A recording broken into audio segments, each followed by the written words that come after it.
السلام عليكم. النهاردة معادنا مع الفيديو الرابع، فيديو 4 Unité 1, les nombres rationnels, l'ensemble Q. On va continuer ce qu'on a commencé la fois passée. ما ننساش في النهاية ان احنا نعمل سبسكرايب عشان نتابع كل الفيديوهات، عشان ان شاء الله المات هيبقى سهل جدا، وان شاء الله مش هيشكل بعد كده اي صعوبة لينا.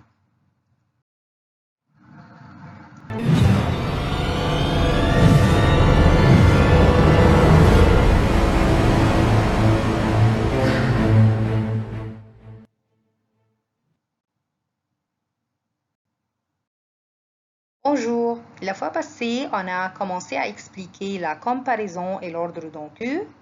Aujourd'hui, avant de commencer, on va faire une petite révision.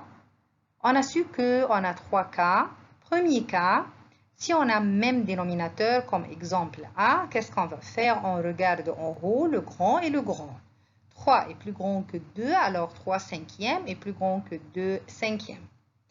Deuxième cas, comme exemple B, si on a même numérateur, c'est le contraire. On regarde en bas le petit et le grand. Un quart est plus grand que un huitième parce que 4 est plus petit que 8.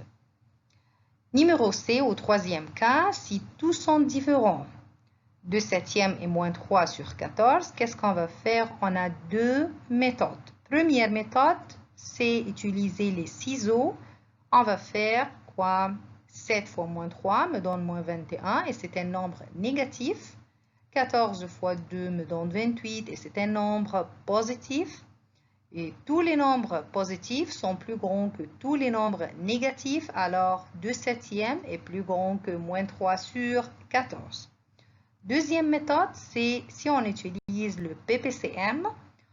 Ici, qu'est-ce qu'on va faire? On va faire 7 fois 14. Alors, elle me donne 98 comme dénominateur. Et on va aussi faire 7 fois moins 3, moins 21. 14 fois 2, 28. Et c'est la même réponse. 28 sur 98 est plus grand que moins 21 sur 98, ou on peut dire que 2 septièmes est plus grand que moins 3 sur 14.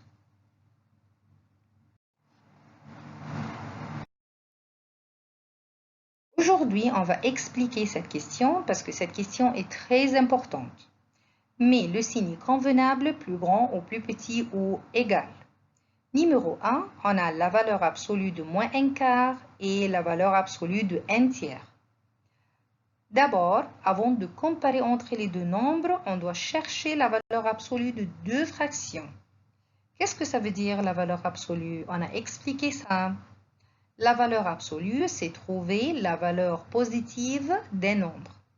Alors, la valeur absolue de moins un quart, c'est un quart. La valeur absolue de un tiers, c'est un tiers. Maintenant, si on regarde les deux fractions, on trouve qu'on a même numérateur. Si on a même numérateur, on regarde en bas. 3 est plus petit que 4, alors un tiers est plus grand que un quart. Numéro 2, on a 15 sur 2. La valeur absolue de 15 sur 2 est 7,5. On cherche d'abord la valeur absolue de 15 sur 2, c'est 15 sur 2. Qu'est-ce qu'on va faire avec 7,5?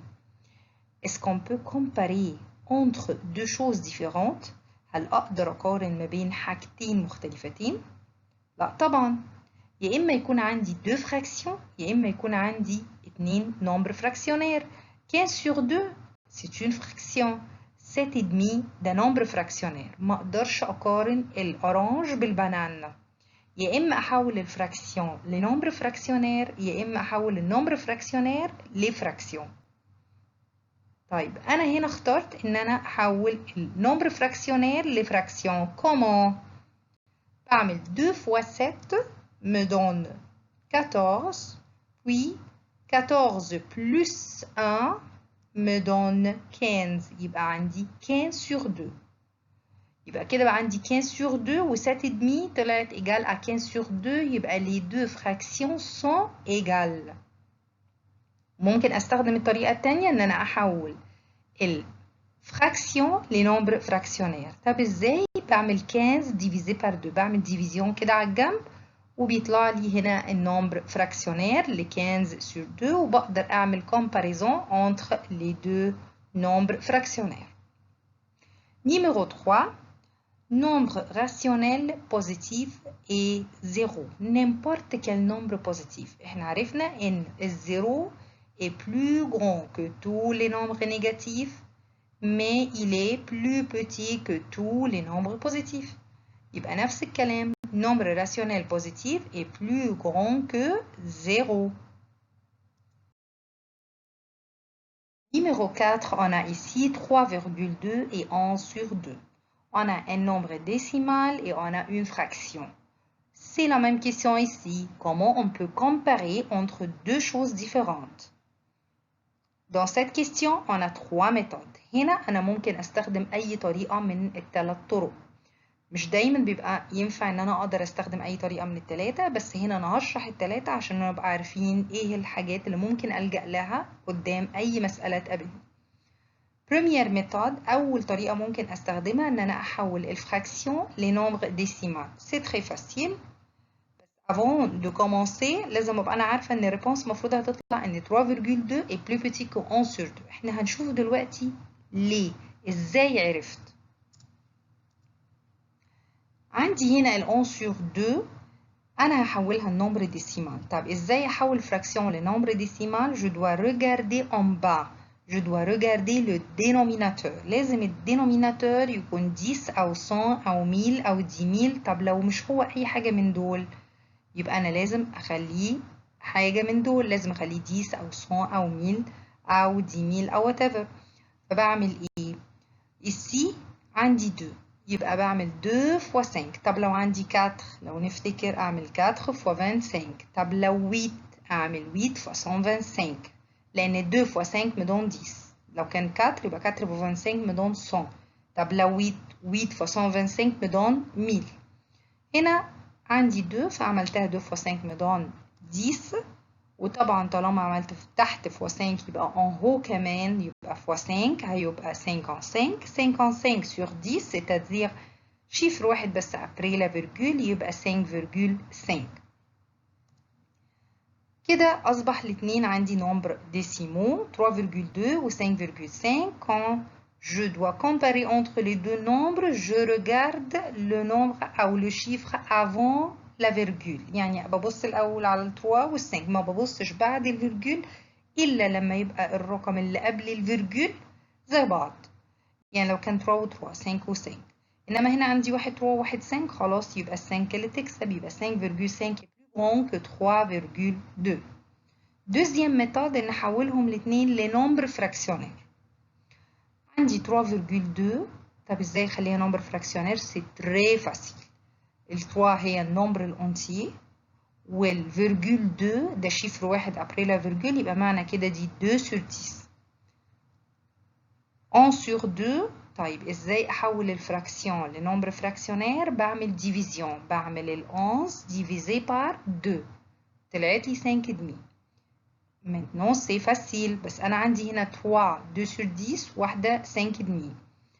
اقدر اخليها استخدم البي بي سي ام واخلي الميم دينوميناتور؟ طبعا. بعمل 2 fois 5 10 و 1 fois 5 ب 5 يبقى بقى عندي هنا 3 2 sur 10 و 5 و 5 sur 10. طبعا انا مش ببص للفراكسيون، قلنا ببص برضو زي النمبر ديسيمو. je regarde le nombre entier d'abord. ici on a 3 et l'autre nombre on a 5 يبقى 5 est plus grand طبعا que 3. يبقى دي deuxième méthode. troisième méthode إن أخلي النمبر ديسيمال أخليه لفراكسيون. طب إزاي؟ c'est très facile. 3,2 بخليها الأول نمبر فراكسيونير بتبقى 3 2 sur 10 زي deuxième méthode. بزود عليها آخر مرحلة ليها عشان أحولها لفراكسيون زي ما شرحنا في الإكزامبل اللي قبليه.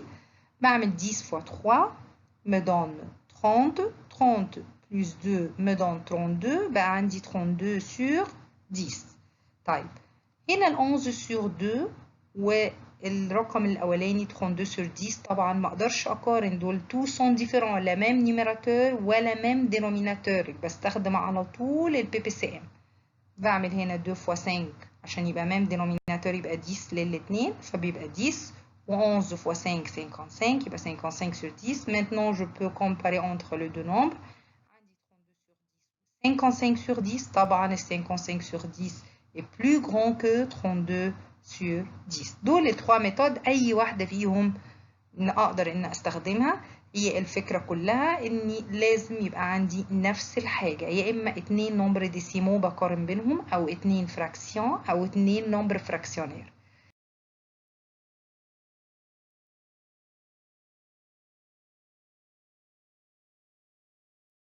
وبكده نكون خلصنا الفيديو بتاعنا النهارده.